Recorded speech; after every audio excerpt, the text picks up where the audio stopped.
Hallo und herzlich willkommen zu unserem dritten Murmelrennen. Heute in Zandvoort fahren wir. Ich habe euch hier schon mal einmal die Rennstrecke gezeigt, die werde ich gleich fahren. Wir gehen wie immer sie einmal mit meinem Formel 1 PS4-Spiel einmal durch. Ich zeige euch die Kurven, auf was es ankommt, wo man gut überholen kann und dann gehen wir rein ins Rennen.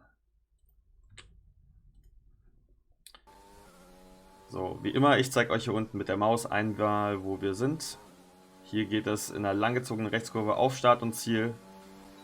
Dann länger geradeaus, in echt die beste Überholmöglichkeit im ganzen Rennen. Dann kommen wir zu zwei Rechtskurven, beziehungsweise eine langgezogene 180-Grad-Wende. Dann geht es weiter geradeaus und dann rein in den von mir ganz gerne genannten Tunnel hier. So eine Art Trichter, den man hier reinfährt. Dann geht es längere Zeit geradeaus. Hier kann man sehr schön beschleunigen, obwohl es hier sehr hügelig ist. Macht es extrem Spaß zu fahren in dem PlayStation-Spiel. Dann hier in die Rechtskurve. Ich habe an dieser Stelle den Trichter eingebaut. Es ging nicht anders, weil ich die Höhensteine, wenn ich die ganze Rennstrecke nachbaue, etwas darauf achten muss, dass ich die sorgsam einsetze. Deswegen steht der Lift einmal hinten links und nicht auf Start und Ziel wie sonst gewöhnlich. Hier geht es weiter geradeaus. Dann kommt nochmal ein kurzer Rechtsknick und dann eine langgezogene Linkskurve. Ab hier kann man schon wieder voll beschleunigen und dann geht es in zwei Rechtskurven wieder auf Start und Ziel. So, Überholmöglichkeiten könnt ihr hier gerade sehen, habe ich einmal oben direkt nach dem Lift und in Sektor 2 und 3 jeweils eingebaut. Wir starten jetzt mit dem Rennen. Wir starten wieder in der Reihenfolge, wie die Murmeln das letzte Rennen beendet haben. Also Red Bull, Ferrari, Lotus und als letztes Mercedes. Und los geht's mit Runde 1. Wir fahren insgesamt 18 Runden diesmal. Mercedes kann sich hier direkt am Anfang einmal vor dem Lift an Lotus vorbeischieben. Steht jetzt bei mir oben rechts noch nicht in der Tabelle drin. Ich werde euch das immer am Ende der Runde einmal aktualisieren und nicht nach jedem überholen. Das wäre dann sehr schwer mit meiner selbst kreierten Excel-Tabelle darzustellen. Wenn ihr da bessere Ideen habt, wie ich das machen kann, dann schreibt mir das gerne in die Kommentare rein. So, Ferrari hier knapp vor Mercedes, die sich hier einmal von hinten fast nach ganz vorne geschoben hätten. Als dritter Red Bull und als letztes Lotus. Dann gehen wir in die zweite Runde. Rein in die Spirale, dann in den, ja, wie nennt man das?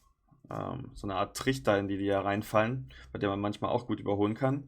Wir haben jetzt, ja, so ein bisschen, der Lotus hängt etwas hinterher. Ferrari hier über den längeren Weg. Mercedes kann vorbeiziehen, geht damit auf Platz 1. Ferrari zweiter, Red Bull dritter und Lotus auf der 4. Ich habe euch wie immer den Sound der Murmelbahn einmal leicht in den Hintergrund gelegt. Ähm, Ich werde ein bisschen ausprobieren jetzt während dem Video, wie laut ich das Ganze stelle. Ich habe es jetzt an der Stelle ein bisschen lauter gemacht. Gucken wir mal, wie das dann in der Aufnahme später aussieht. Und dann kann ich mich da von Rennen zu Rennen verbessern, was die Aufnahme angeht. So, wir sind jetzt mit der Runde 3 fertig. Geht in Runde 4. Mercedes immer noch mit einem guten Abstand vorne.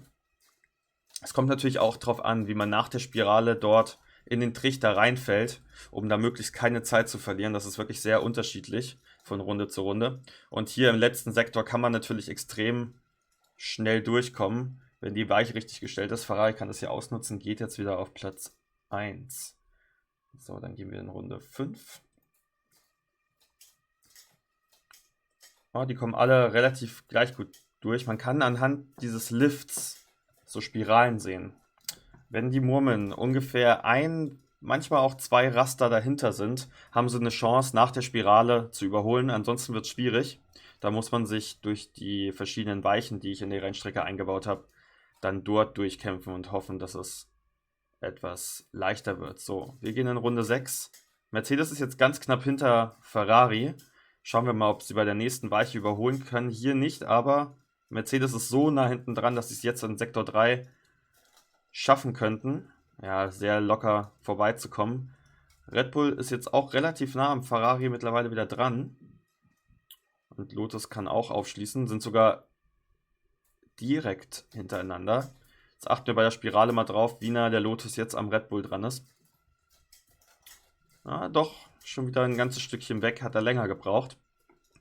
Jetzt hat es sich so ein bisschen auseinandergezogen. Also zwischen Mercedes, Ferrari, die gegeneinander kämpfen und hier direkt hintereinander sind, und Red Bull mit Lotus. Und Lotus ist jetzt wirklich direkt am Heck von Red Bull. So, Runde 8. Sind jetzt fast bei der Halbzeit.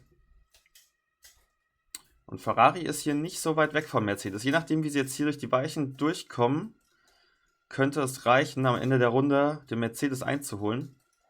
Mercedes muss hier den langen Weg gehen, Ferrari kommt ran, aber schafft es nicht ganz vorbeizukommen. Das gleiche gilt für den Lotus, der deutlich schneller ist als Red Bull, aber kommt leider da im letzten Sektor immer ein bisschen zu spät. Kann zwar ranfahren, kommt aber nicht vorbei. Das scheint so ein bisschen das Thema hier bei der Rennstrecke zu sein. Man kommt gut ran, aber man muss so wie der Ferrari jetzt direkt am Mercedes hinten dran sein und dann kommt man auch locker vorbei. Das schafft der Lotus aktuell nicht. Der Abstand ist zwischen dem zweiten und dritten Sektor immer zu groß. Und jetzt haben wir die Hälfte geschafft, gehen in Runde 10.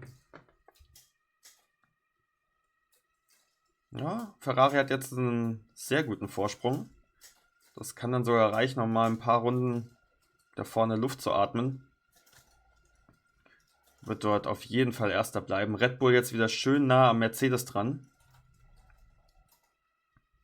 Muss jetzt aber hier abreißen lassen. Geht jetzt in den Lift nach oben. Lotus dicht gefolgt.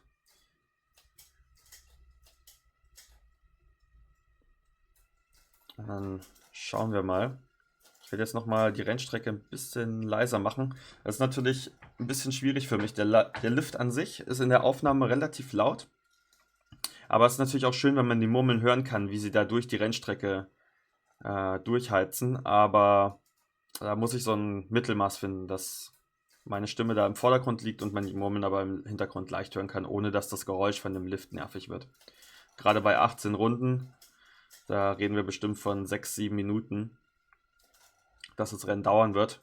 Das ist dann doch recht lange. Mercedes kann sich jetzt nach etlichen Runden wieder an Ferrari vorbeischieben. Das gleiche gilt nicht für den Lotus. Der hat immer das gleiche Problem gerade im letzten Sektor. Kommt ran, schafft es aber nicht vorbei. Bei Ferrari und Mercedes sieht das anders aus da vorne. Die schenken sich da nichts, immer wieder Platzwechsel. Wobei ich auch jetzt glaube, dass Mercedes gerade zu weit vorne ist für den Ferrari. Ja, ganz knapp. Und auch Red Bull sehe ich jetzt hier, obwohl sie einen längeren Weg fahren müssen, immer noch vorne. Und so sind es jetzt tatsächlich immer noch diese zwei Zweiergrüppchen. Aber jetzt konnte Ferrari gerade einmal oben, wir haben es gerade gesehen, in der Spirale vorbeiziehen an Mercedes. Ist jetzt vorne. Mal gucken, ob sie den Platz verteidigen können. Jetzt im letzten Sektor. Das wird ganz knapp, glaube ich. Oh, Mercedes zieht richtig knapp noch an Ferrari vorbei und können dann auch den Schwung, wenn sie die kürzere Linie fahren, mitnehmen, um dann nochmal wegzuziehen, um dann selbst im Lift weiterfahren zu sein. Und hier sehen wir, wie Red Bull und Lotus sich fast ins Auto fahren, haben sich richtig da runterbremsen lassen, an dem Punkt, wo sie wieder zusammenkommen. Ist nicht ganz einfach, aber konnten beide weiterrollen.